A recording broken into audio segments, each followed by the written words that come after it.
Good evening, Top fans. It's Bill from Top Fan Rivalry here, starting out a 2021 year with our first Clubhouse. We've got some of our returning Top fans in Jackson Westfall and Ned Westfall, our resident Braves fans, Dave Schaefer, our resident White Sox fan, and new to the Clubhouse, John Hendrickson, our resident Angel fan, although he did say off camera he doesn't necessarily want to admit that. But don't worry, Angel fans, he's not a fair weather fan. He still likes the club.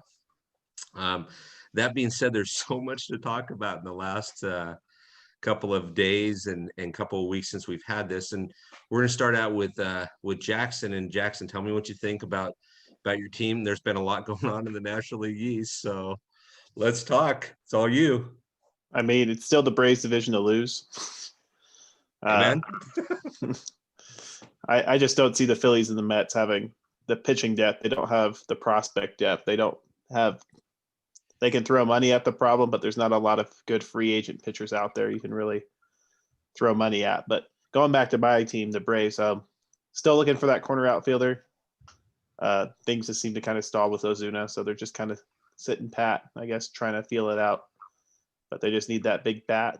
And I mean, it's going to get another bullpen arm, probably. The bullpen's always nice to have. But they're looking pretty good. What do you think about, I know there's still rumors, but would you take George Springer if he wanted to sign in Atlanta? Yeah, I would. He's a 850 OPS kind of guy. Can play all three outfield positions.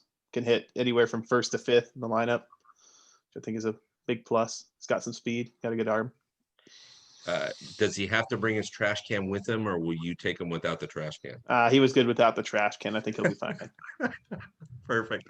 Ned, what do you want to add about the Braves? You know, the one thing that Jackson didn't mention was the acquisition of two very qualified free agent pitchers early in the free agency with Charlie Morton and Drew Smyly. And we were talking about this off camera, but it really comes down to, if the teams do play 162 game season, it comes down to health, and it comes down to the strength of your bench and what you've got in your farm system. And I think what the Braves displayed last year with, guys that have never really pitched in the majors, like Ian Anderson or a Bryce Wilson, those guys can go out and throw some big games. Having those two guys at the back of the rotation, I see, it's going to be tough in NL East. It's that your team is doing well when they're featured on Sunday Night Baseball about 12 times a year. That's how ESPN does it. They feature your team a whole lot, right, Jackson? So yeah. It's the kind of thing. It's the kind of thing to where that's what makes being a fan of this game so great, is that you've got its ups, you've got its downs, you got the strategies to go with it. But I think it'll be exciting. The one key is going to be that this has been probably one of the slowest off seasons ever, I think, because there hasn't been a lot of signings before January 1st, and I think a lot of GMs and a lot of owners are hesitant in regards to signing that big name free agent, because they don't know if they're going to have fans in the stands. So I would say if the Braves threw out their best starting nine right now without even going to get a corner outfielder, Jackson, I still think they'd be all right. They've got a good young player in Christian Pache, who showed a little bit of promise in the playoffs, and can hit a little bit and can run and can throw. So they've got some good guys in their farm system that I think can elevate them and keep them consistent throughout the season. Yeah, agreed. I actually do think that division, it's the Braves to lose. It really is. I know the Mets have made a couple of splashes lately, but and Ned, you nailed this off camera. I mean, they still don't have the pitching to go with it. And I mean, the big splash that they made, is it safe to say they may have made that to cover up for the guy that won't be able to play this season? Maybe. Right. Maybe. So. Dave, tell us about the White Sox. We haven't had a chance to talk about them in about 3 weeks. Tell us about the White Sox. Well, the biggest news lately is addition by subtraction, because one of their big rivals just pretty much put up the white flag. So it's going to be a 2-horse race with them and the Twins, and I like our chances. The the big changes have been Adam Eaton, it's been Lance Lynn, and the new coaching staff. So I actually was talking to one of the White Sox minor league coaches 2 hours ago, and just going over the coaching staff, and he's as excited as can be. He talked to Tony today, and it's all going in the right direction. So I really think, with all of the negative press that got, I think Tony's smart enough to let the guys that he hired go and do their jobs. The pitching coach, Ethan Katz, is getting great reviews in the media, outside the media, back channel, everything. So if he can do what he's done in the past with the pitching staff, we're going to be in really good shape. We lost James McCann. That was tough. But I think we'll be just fine there. We still need a closer. And I know that the rumor is Liam Hendricks and a couple others are on the short list. So there's going to be a move there. It's just a matter of when. I'm not sure if they're going to go after a right fielder again since they brought Eaton in or not. Rumor is they were looking at Springer and some others, but I don't know. I think just economy-wise, I don't think they're going to go out and spend a ton of money, but they're going to get a closer here in the next couple of weeks. But Yeah, everything's looking good. You nailed it with the addition by subtraction, huh? I mean, that couldn't have made you more happy that day that you saw that happen. Well, Lindor's a great player. I'm not sorry I don't get to see him 20 times a year now. The only thing that Carrasco too. Carrasco's a good pitcher. Agreed. The only thing that would have made it better is if they would have been putting on the Sox uniform, right? Yeah, it would have been a little too expensive for my taste. Yeah, especially for one season.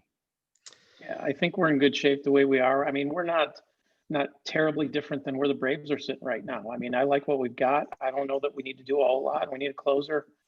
Beyond that, I'd be okay if we just rolled into it the way we are. Yeah, good call. Good call. John, tell me about the Angels. What do you see over in Orange County? What do you think? What do you feel? Well, I realized why you guys brought me on, so you could feel a lot better about your teams.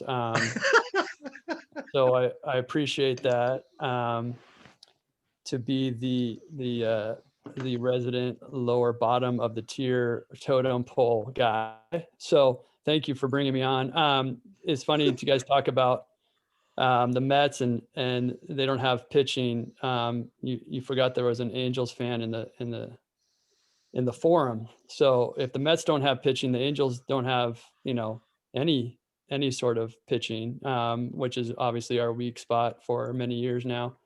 Going all the way back to, who knows, 2009 or so, when the last time they had a decent staff. So what are they going to do? Well, the Braves were nice enough to give us their assistant GM. So thank you guys for handing us him. Obviously the Braves have had a great organization for many years, going all the way back to the 90s when they continually made the playoffs. Unfortunately, they only got one World Series out of it, but they were always there, and they've built that program. Now, the Angels were following the Braves model for a long time, up until about 2004 or 5, back to when Artie Moreno took over the team and thought it would be best to try to buy a championship. And obviously you can't do that. And so the Angels actually had a great system. They had a great farm system. They weren't trading their prospects, and they were continually making the playoffs.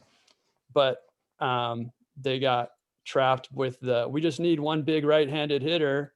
We just need one big clutch hitter to come in and push us over the top. And that pushed the Angel organization in the wrong direction, signing Albert Pujols for 10 years and $240 million when he was coming down off he was past his prime, in my opinion. So, and that's proven out to be true. But what are they going to do? Well, Trevor Bauer's still out there. He's a Southern California kid. He's probably going to be overpaid for the year and a half good seasons that he's had. Obviously coming off a Cy Young, but that's in the National League. It's a little different pitching in the American League. Will the Angels pay him? Probably, because they need him. And will they overpay him? Probably, right? And so if you don't get Bauer, then you're just back to square one, right? I mean, the pitching staff is just not there to compete against the better teams in the league. And it doesn't matter if you have a Mike Trout or Anthony Rendon. You need pitching, and most fans that aren't Angel fans probably can't name even 3 starters on their team, much less maybe even 1 or 2. So they need Bauer. They're going to overpay. White Sox might even be in on Bauer a little bit. The Mets might still be in on Bauer. But I think at the end of the day, he'll probably be an Angel. He's from Southern California, so they got that. 1 more year of Pujols. A lot of money comes off the books. You still have obviously many years of Trout and Rendon.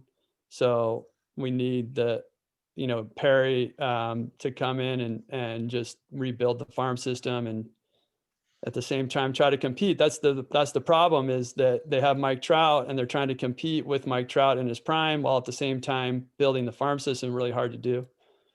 So that's why they find themselves in the middle of the pack every year, looking around 500 ball. So it's been a few years in progress. Their farm system's getting better, but they just don't have the production. In my opinion, they don't have the player development that like the Dodgers or Braves, White Sox have. Like they're drafting okay, and they're drafting pitcher after pitcher, but they're just not developing them and making a major league talent, right? And so Dustin May was available to the Angels. He could have been drafted by them, I think, in the 3rd round. And they went with somebody else. And that somebody else is out of baseball, right? That's another pitcher that's out of baseball. They could have gone with Dustin May. In my opinion, if they drafted Dustin May, he still probably wouldn't be in the majors. They wouldn't have been able to develop him like the Dodgers. So that's their problem. And that's just my opinion, but I think that's what's been proven to be true the last 5 or 6 years. In baseball, we see it, and we were talking off camera, right, John, right before you jump on. I mean, as I was doing the research for that last article, the 2005 White Sox, I didn't realize how dominant they were on the hill. And it goes to say you have to be dominant on the hill to go deep into October, first of all, but to make it to October, you still have to be dominant on the hill. And yeah, even though going back to the World Series with the Angels 2002, they had decent pitching, but they also ran into similar clubs in the playoffs that didn't really have great pitching. So the Yankees and the Twins weren't that great. Even the Giants, when they went to the World Series, it was more offensive loaded team. And so they got kind of lucky there. They caught lightning in a bottle. When you have Jared Washburn as your best pitcher, it's not really a great team. So, for a few years after that, they were doing it, and the White Sox guy here remembers the AJ Pierzynski, that destroyed the Angels playoffs, run into first base on a strikeout. Yeah, but that was one game. They had to win 4.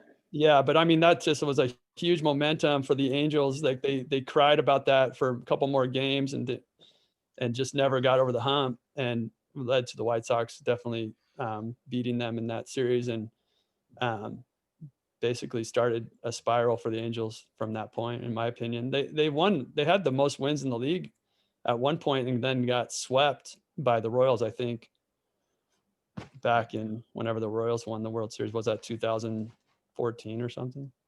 I don't remember. Hey, Bill, before you start and get into the Dodgers, I think this brings up a good topic that if we can just go off it for a minute, but yeah, absolutely. It comes down to the leadership. Now, Dave was talking a little bit about the White Sox getting Tony La Russa. Who wouldn't want a World Series winning manager, a Hall of Fame manager in your dugout, right? And why did it take the Angels so long to get rid of Mike Scioscia, first of all? Second of all, when you had the opportunity to go out and get Joe Madden, how come you got him after, you had to put a whole year with Brad Ausmus, you know, so it's more than just the players, but it's also the head of the snake though too, right? It's for the leadership, sure. it's leadership at the top, right? And Artie Moreno's not been great, you know. I mean, he opened a pocketbook for the wrong players, and wanted the offense rather than the pitching, you know, constantly buying players that weren't great. And then, you know, keep sticking with Mike Scioscia for way too long and giving a big, long contract. Had Joe Madden on the bench during that World Series 2002, who was the one pretty much calling the shots, and let him go to Tampa Bay instead of giving him the job. And it just spiraled. Yeah, you're right. Starts at the top. Dave, and I know John and I have had a lot of conversations about Mike Scioscia and getting into Mike Scioscia, but Dave, what were your I can't remember. I honestly can't remember. I know we talked about this, but what were your thoughts when they hired La Russa? Weren't you looking for somebody kind of a Latin guy that maybe a younger guy, but what were your thoughts when they hired La Russa? I didn't like the hire. I thought, you know, there's got to be somebody younger and a little more in tune with analytics and a little more in tune with the current player that they could have found. But I think, you know, like I was saying earlier, if you're a good leader, you surround yourself with good people and you let them do their job. And if he does that, and he can be kind of the figurehead, kind of steering the ship here and there, I think it's going to be fantastic. I didn't like it at the beginning, but if there's a way it's going to work, it needs to be that. That's a good point. You know, and the word I got was Miguel Cairo on the bench is 110% the right choice, and he's going to be the guy interacting with the players on a daily basis.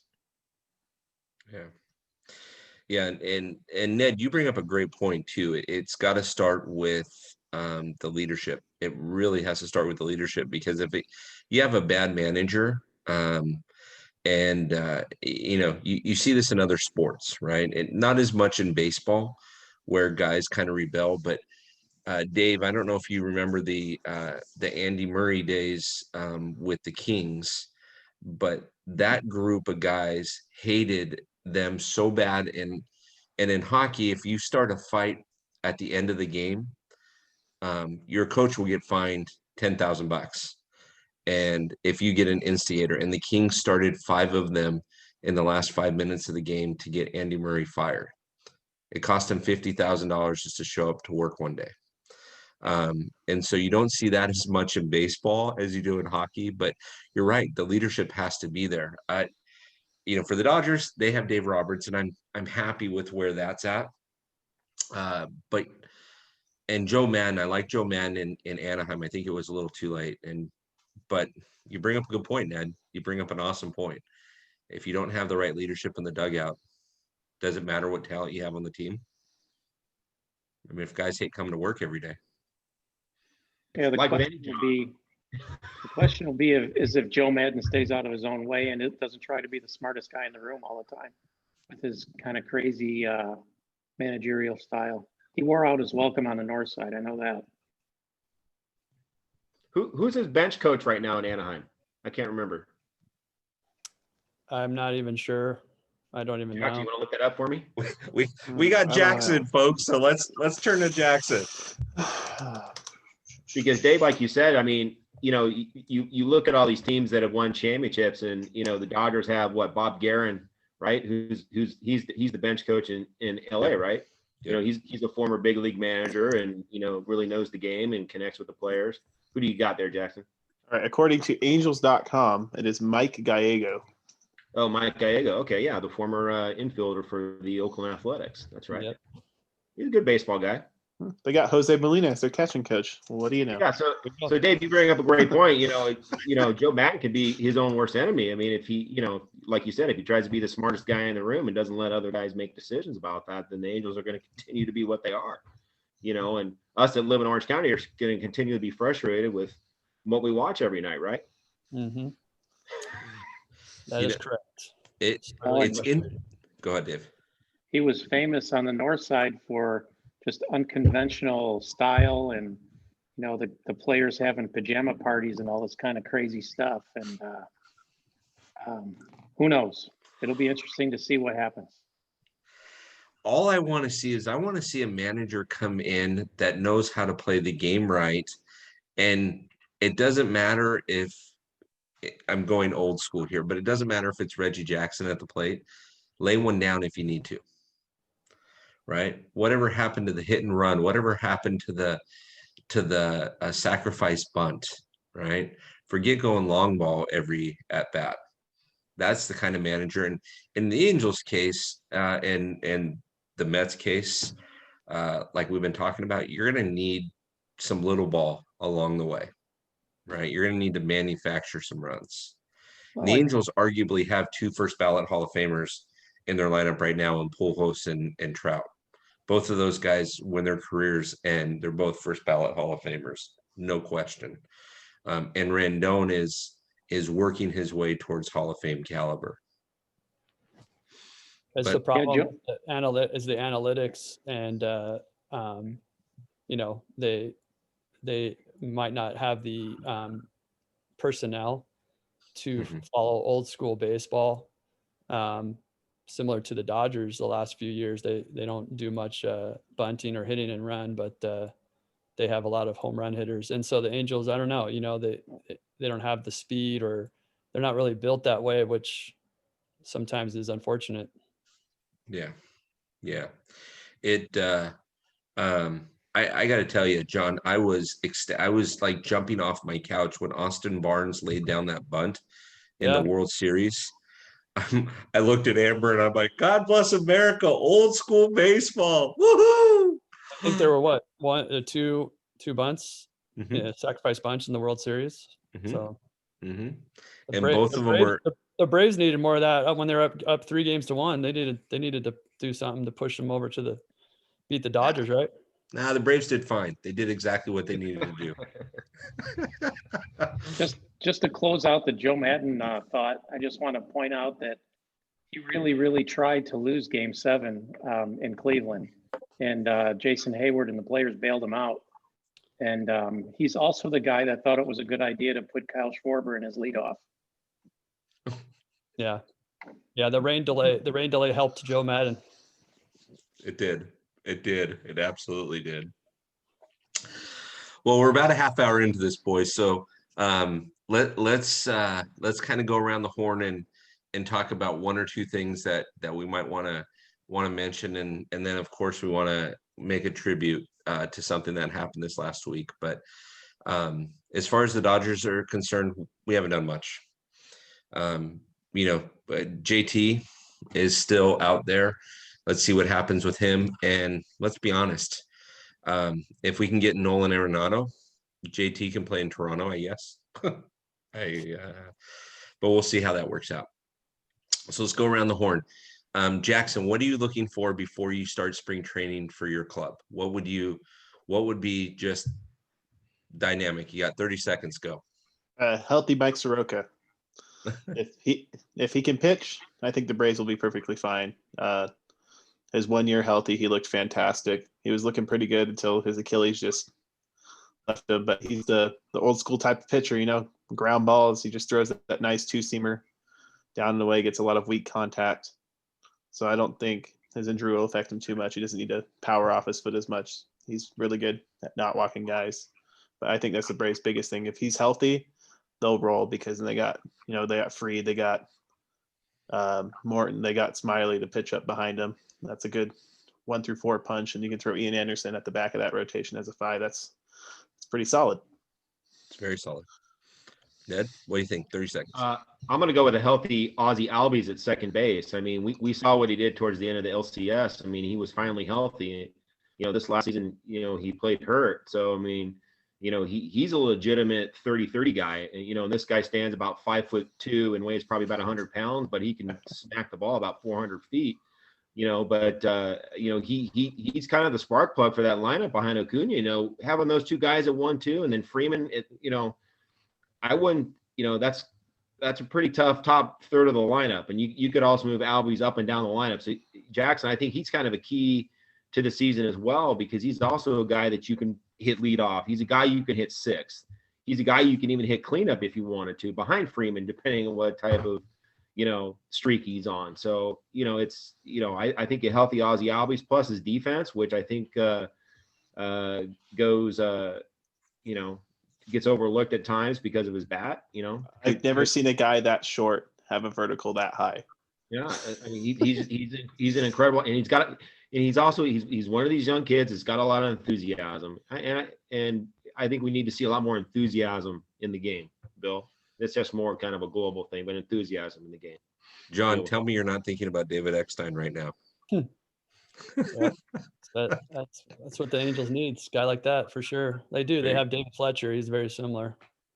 So tell me what you'd like to see before spring training, John. 30 seconds. Pitching. And cut. Pitching. I mean, if it's Trevor Bauer, it's Trevor Bauer. I mean, if it's not, it better be somebody else. They have one of the top prospects in Major League, like top 5 prospects. They could dangle Joe Odell for a top notch for an ace.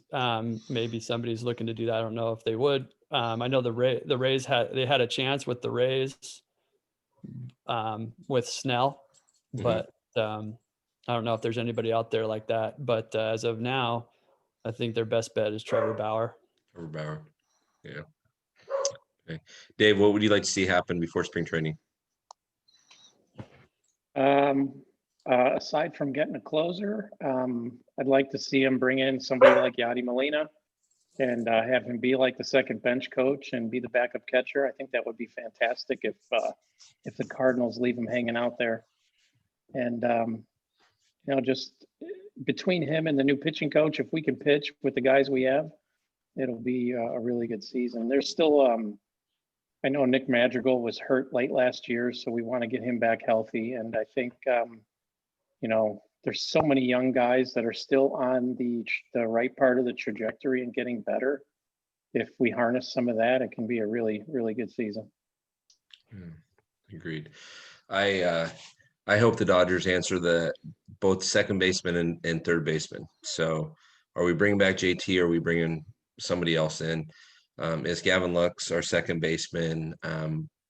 Kiki obviously is testing the free agent market. He may come down a couple miles down to the Angels, which wouldn't be a bad fit for him over there. Give him a chance to play every day, possibly as a utility guy. So I'd like to answer those questions too, but we'll see what happens. As we conclude, and I want to appreciate John being on and Jackson and Ned and Dave being on. As we conclude, obviously baseball lost a huge influence in it this last week in Tommy Lasorda. Obviously we want to pay respects to both him and his family. He was great for the Dodger organization. He was great for baseball. He was a dynamic manager. He was a fun manager to watch. I had 2 occasions to meet him and spend some time with him. I actually met him 3 times, but one was just passing on an escalator in LAX.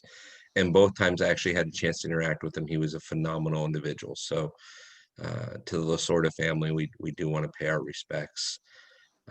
And that being said, next week, we're going to talk a little bit more about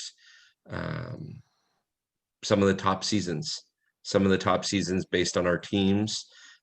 Maybe John will be back with us and we can talk about the Angels, and Dave, I know, has a couple of them, and Jackson and Ned with the Braves, and we'll talk about those and get in on it. For you top fans out there, we appreciate you. We hope you enjoy watching this video and the banter. Feel free to reach out to us on topfanrivalry.com if you'd like to join the clubhouse. We'd love to have you. So we appreciate everybody's thoughts tonight. We look forward to seeing what happens next week.